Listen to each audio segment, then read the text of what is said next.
Assalamualaikum semua, apa khabar? Okey, petang ini cikgu sediakan satu video tutorial bagaimana cara untuk menjawab soalan-soalan yang melibatkan ciri-ciri bulatan.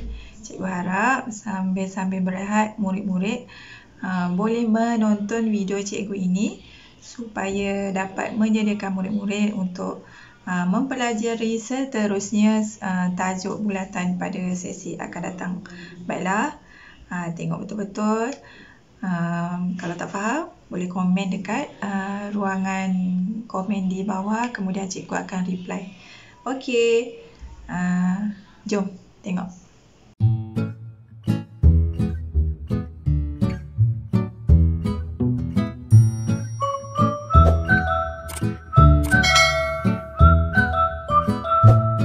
Okey, bagi konsep yang pertama.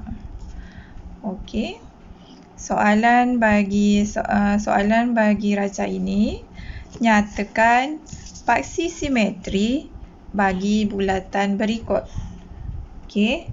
Bulatan berpusat pada titik O dan dilabelkan dengan huruf PQRS.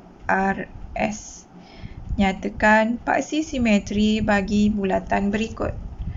Okey, konsep yang cikgu ajar sebentar tadi, paksi simetri bagi diameter, konsep yang cikgu ajar sebentar tadi, paksi simetri bagi bentuk bulatan ialah diameter. Jadi, pada raja, murid-murid hanya perlu mencari garisan yang menunjukkan diameter. Jadi, pada gambar raja ini, garisan yang menunjukkan diameter ialah POR. Maka jawapan. Cara menulis jawapan, murid-murid hanya perlu tuliskan huruf yang pertama, huruf yang kedua dan huruf yang ketiga. Okey, jawapannya ialah POR.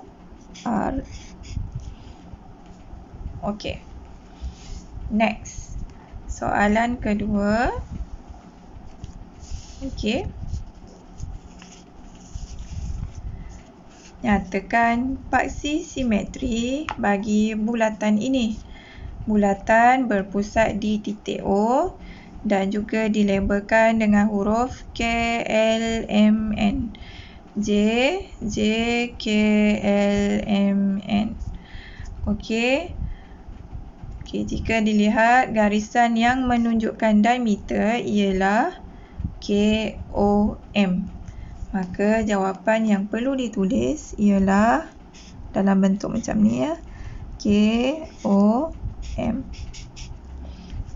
Okey, KOM. Okey, katakan murid terbalik tulis. Tertulis MOK. Suka sangat ejek kawan mok-mok kan? Okey, betul juga. Asalkan kena pada garisan lah. Sama ada KOM ataupun MOK. Kedua-dua jawapan ini betul. Okey. Seterusnya. Okey, soalan ini. Dalam rajah berikut, O ialah pusat bulatan. Cari nilai X dan Y. Okey, ini berkaitan dengan perentas tadi kan? Okey, ini adalah perentas. Ini adalah jejari yang berserenjang dengan perentas. Okey, Y adalah jejari yang berserenjang dengan perentas. Apa yang kita pelajari tadi, jika terdapat jejari yang berserenjang dengan perentas bersilang pada sudut 90 darjah, maka maka garisan perentas ni dibahagikan kepada dua bahagian yang sama panjang. Okey, iaitu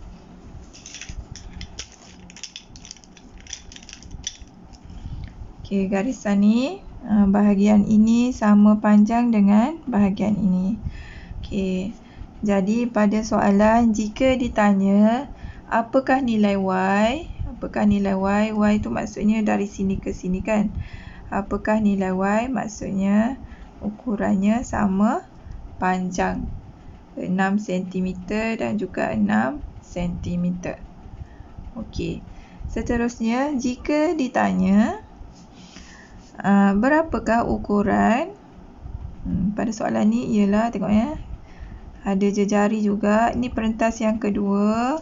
Okey, dekat sini ukurannya 8. Okey, jadi jika ada jika ada jejari yang berserenjang dengan perentas pada sudut 90 darjah, okey, maksudnya bahagian ini, bahagian perentas telah dibahagikan kepada dua bahagian yang sama panjang. Jika dilabelkan sebelah sama dengan 8, maka untuk garisan penuh ini nilainya adalah 8 tambah 8, iaitu 16 cm bagi X. Okey, dan Y tadi jawapannya 6 cm. Okey, soalan yang kedua ialah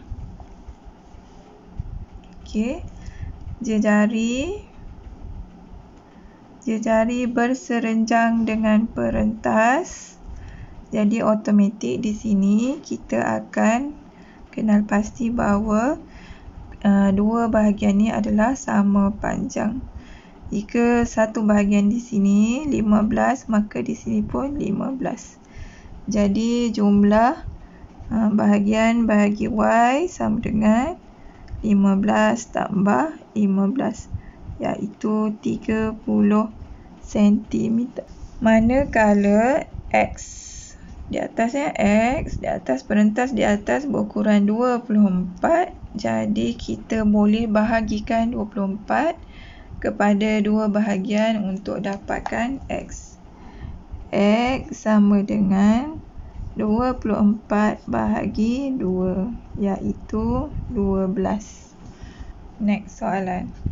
Okey, mengikut konsep yang cikgu ajar sebentar tadi, jika perentas sama panjang, maka lengkuk sama panjang. Jadi, secara automatik X sama dengan 20. Jika perentas sama panjang, lengkuk di bahagian perentas itu juga sama panjang. X sama dengan 20. Okey, next. Okey, soalan ni awak cuma perlu faham dan kenal pastilah apakah ciri-ciri sifat perentas yang boleh awak gunakan. Okey, yang ni first kenal pasti, ini adalah perentas, ini adalah perentas. Jika perentas sama panjang, lengkuknya juga sama panjang. Ataupun jika lengkuk sama panjang, perentas automatik sama panjang. Jadi X sama dengan 18. Kenapa? Sebab lengkuk di luar bahagian ini sama panjang, menunjukkan perentas juga sama panjang. Okay, next. Konsep lain yang kita belajar tadi, jika perentas sama panjang, jarak di antara perentas dengan pusat bulatan sama panjang. So, guna pembaris, kita ukur adakah perentas ini sama panjang. Okey, perentas FD 2 cm, AC juga 2 cm. Betul tak ni? Lebih kurang. FD 2 cm, AC 2 cm. Maka 5 dan X semestinya sama panjang. Jadi X sama dengan 5. Soalan yang terakhir ialah, okey, tengok Ni adalah perentas. Perentas PR perentas. SU adalah perentas. Ukuran yang diberi untuk perentas ini ialah perentas PR 16, perentas US tak tahu, ataupun X. Manakala jejari yang berserenjang adalah sama panjang. Okey, jika jejari yang berserenjang sama panjang, maka automatik perentas juga sama panjang. Jadi tak perlu kira X sama dengan 16. Okay, terima kasih kerana menonton sehingga ke akhir video cikgu. Cikgu harap semua latihan yang cikgu kongsikan sebentar tadi dapat memberikan manfaat yang sangat besar kepada awak semua. Belajar sedikit-sedikit, lama-lama jadi bukit ke? Tak, lama-lama fahamlah. Satu hari, satu subtopik, lama-lama kamu akan mahir dengan matematik. Okey, itu sahaja daripada cikgu. Assalamualaikum. Bye.